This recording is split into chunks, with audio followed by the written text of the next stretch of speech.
Register now. Ngayon sa ating Popo, pasok tayo at hanapin natin yung Popo dahil mag-withdraw tayo ngayon sa Popo. So, papakita ko lang kung ano po talaga ka-legit yung Popo at napakaganda siya. Kaya dito tayo ngayon at antay-antay lang yun. At ako'y mag-withdraw ngayon sa Popo. Okay? So, kung interested po kayo na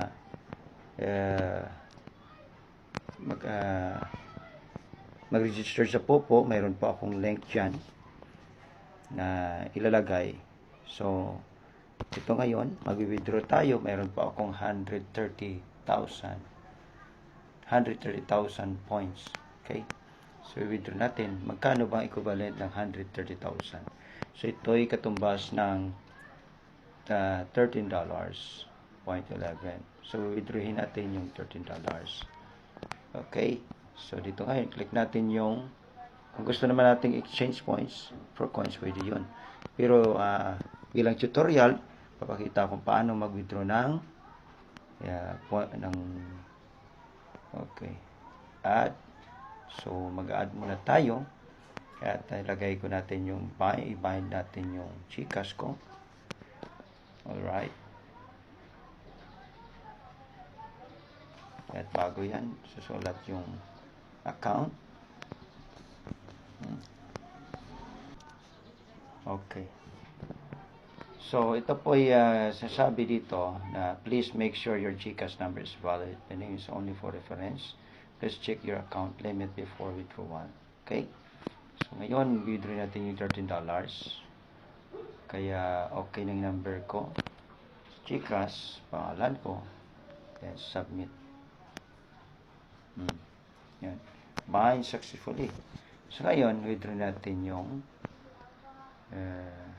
ating ito ngayon, yung withdrawal amount na aking withdrawal, $13. Pero may bawas ito kay Popo. Hindi ko alam kung magkano ang bawas nito kay Popo. At least, ito'y tutorial na ipapakita ko na paano po tayo magkaroon ng magandang kahit paano. Hindi naman kalakihan, ngunit depende po sa diskarte natin ito. So, ito ngayon, confirm ko. Withdrawal. Succeed. Na, kita natin yan, 0. Okay? 0 na yon. So, let's see the record. Ito ngayon, ang withdrawal amount is 0.12 points. At $12.06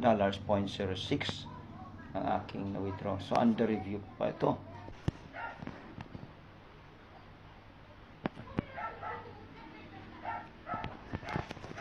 So, we'll check again dito sa Popo. Tingnan natin kung ito'y okay na. After 5 minutes o 10 minutes, ito'y pumasok. Actually, sa iba'y saglit lamang. But, we'll check. So, this is a withdrawal notice. Atin. Okay.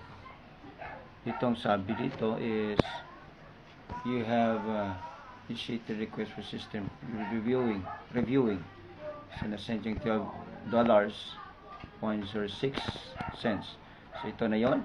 At itong isa pa, check details muna.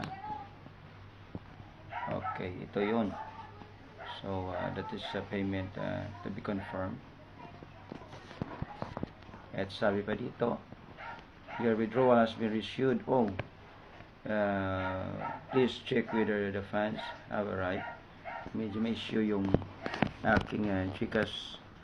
Kaya, inaalam ito that automatically confirm after 2 hours. So, ano yung issue? Alright, ito yun. Your transfer is successful. Okay na pala yun, di ba? So, successful na. At pwede na natin tingnan ito. No, na tanggap natin mula kay Popo. So, $12.06. At convertible po ito sa piso is 651 pesos, 0.24. So, naka-withdraw po tayo. At, that is a payment received. Natanggap na natin. So, let's check. No? At, tingnan natin yung GCash natin. Kung pumasok na. Okay, enter na po ang PIN. At, alright, ito nga, pumasok na. Pumasok siyang pera ko is 1,100 lamang. 74. So, inbox, tingnan natin dito. Okay, ito. GCash, funds received.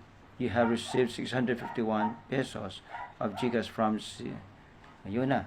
So, ito ay galing kay Popo. So, natanggap natin yung 651. So, it's great opportunity po at very legit. So, importante dito, alam mo lang po kung paano way of income. Hindi naman sa kalakihan, pero malaki yung makikita mo dito kay Popo. So, dapat mayroon kang makasama na talagang they are willing, no, na tumulong at talagang nandun. Okay? So, yun po ay 0 na pong aking points. So, pinapakita ko na at ito po yung mga taong sa mga live nila. So, may mga sana follow mo. Kita mo rin sila dito. So, that's it. So, thank you for watching and may the Lord bless you all. At huwag kalimutan na ang link kung gusto niyo po, okay, na mag-follow. So, God bless po. No? Or kaya gusto niyo po mag-registered, huwag kalimutan.